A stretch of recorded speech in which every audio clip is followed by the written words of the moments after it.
Hi hello ನಮಸ್ತೆ friends, welcome to Shravani ಅಡುಗೆ ಮನೆ. ಇವತ್ತು ಉತ್ತರ ಕರ್ನಾಟಕದ ವಿಶೇಷ ಪುಂಡಿ ಪಲ್ಯ ಮಾಡೋದು ಹೆಂಗಂತ ನೋಡೋಣ.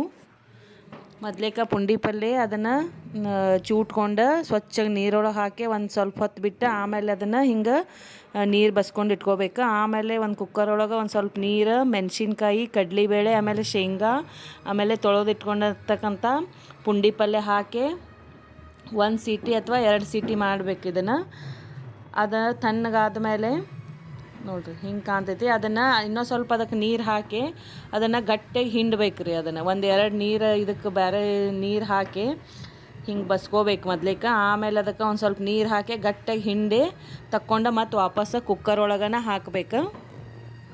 ನೋಡಿರಿ ಇಲ್ಲಿ ಹಿಂಡಾಕತ್ತೇನಲ್ಲ ಈ ರೀತಿ.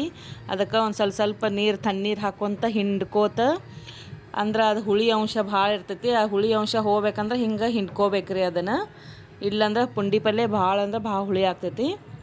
ನೋಡಿರಿ ವಾಪಸ್ ಕುಕ್ಕರ್ ಒಳಗೆ ಹಾಕಿ ಅದಕ್ಕೆ ಇದು ಗೋಧಿ ನುಚ್ಚು, ನಾವು ಬೇಕಂತಂದ್ರೆ ಜೋಳದ ನುಚ್ಚು ಒಡಿಸಿಟ್ಟಿದ್ರೆ ಅದನ್ನು ಹಾಕ್ಬೋದು. ಇದು ನಾ ಗೋಧಿ ನುಚ್ಚು ಹಾಕಾಕತ್ತೀನಿ. ನೋಡಿರಿ ಅದಕ್ಕೆ ಸ್ವಲ್ಪ ನೀರು ಹಾಕಿ ಅದನ್ನು ಆ ಪುಂಡಿ ಪಲ್ಯ ಮೇಲೆ ಹಾಕ್ಬೇಕು. ಪುಂಡಿ ಪಲ್ಯ ಮೇಲೆ ಹಿಂಗೆ ನುಚ್ಚು ಹಾಕಿದ ಮೇಲೆ ಅದನ್ನು ಒಟ್ಟು ಕೈಯಾಡಿಸ್ಬಾರ್ದು ರೀ. ಹಂಗೆ ಇನ್ನೂ ಸ್ವಲ್ಪ ನೀರು ಹಾಕಿ ಕುಕ್ಕರ್ ಲಿಡ್ ಕ್ಲೋಸ್ ಮಾಡಿ ಮತ್ತೊಂದು ಸೀಟಿ ವಿಷಲ್ ಮಾಡ್ಬೇಕು ಅದಕ್ಕೆ. ನೋಡಿರಿ ಒಟ್ಟು ಅದಕ್ಕೆ ಚಮಚೆಲೆ ಮೇಲೆ ಕೆಳಗೆ ಕೈಯಾಡಿಸ್ಬಾರ್ದು, ಮತ್ತೊಂದು ಸೀಟಿ ಮಾಡ್ಬೇಕು. ನೋಡಿರಿ ಈಗ ಮತ್ತೊಂದು ವಿಷಲ್ ಮಾಡ್ಕೊಂಡೇನಿ. ಆಮೇಲೆ ನೋಡಿರಿ ಹಿಂಗೆ ಕಾಣಕತ್ತೈತಿ. ಈಗ ಇದಕ್ಕೆ ನಾವು ಸ್ವಲ್ಪ ಇದಕ್ಕೆ ನುಚ್ಚು ಭಾಳ ಆಗೈತೆ ರೀ. ಸ್ವಲ್ಪ ಕಡಿಮೆ ಹಾಕೋರಿ ನೀವು. ಪುಂಡಿ ಪಲ್ಯ ಸ್ವಲ್ಪ ಇರ್ತದ, ನುಚ್ಚ ಭಾಳ ಆಗೈತೆ ಇದಕ್ಕೆ.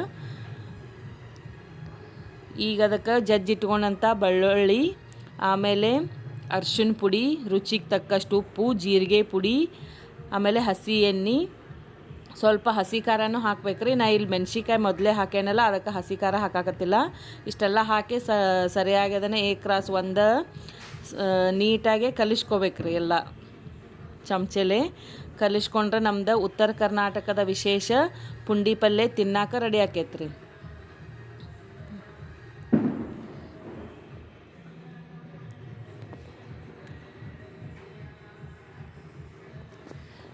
ಎಲ್ಲರೂ ಒಮ್ಮೆ ಟ್ರೈ ಮಾಡಿ ನೋಡಿರಿ ಹೆಂಗೈತೆ ಅಂಥೇಳಿ ಕಮೆಂಟ್ ಒಳಗೆ ಹೇಳ್ರಿ. ಭಾಳ ಅಂದ್ರೆ ಭಾಳ ಮಸ್ತಾಗಿ ಹತ್ತೈತ್ರಿ. ರೊಟ್ಟಿ ಜೊತೆ ಅಂತೂ ಇದು ಪಲ್ಯ ಮಸ್ತ್ ಆಕೈತಿ. ಇದನ್ನು 2-3 ದಿವ್ಸ ಇಟ್ರೂ ಕೆಡಂಗಿಲ್ಲ. ಫ್ರಿಜ್ ಒಳಗೆ ಇಟ್ಕೋಬೇಕಂತೇನಿಲ್ಲ. ಎಲ್ಲರೂ ಒಮ್ಮೆ ಟ್ರೈ ಮಾಡಿ ನೋಡಿರಿ ಹೆಂಗಾಗೈತೆ ಅಂತೇಳಿ ಕಮೆಂಟ್ ಒಳಗೆ ಹೇಳ್ರಿ. Please like, share and subscribe. Thank you for watching.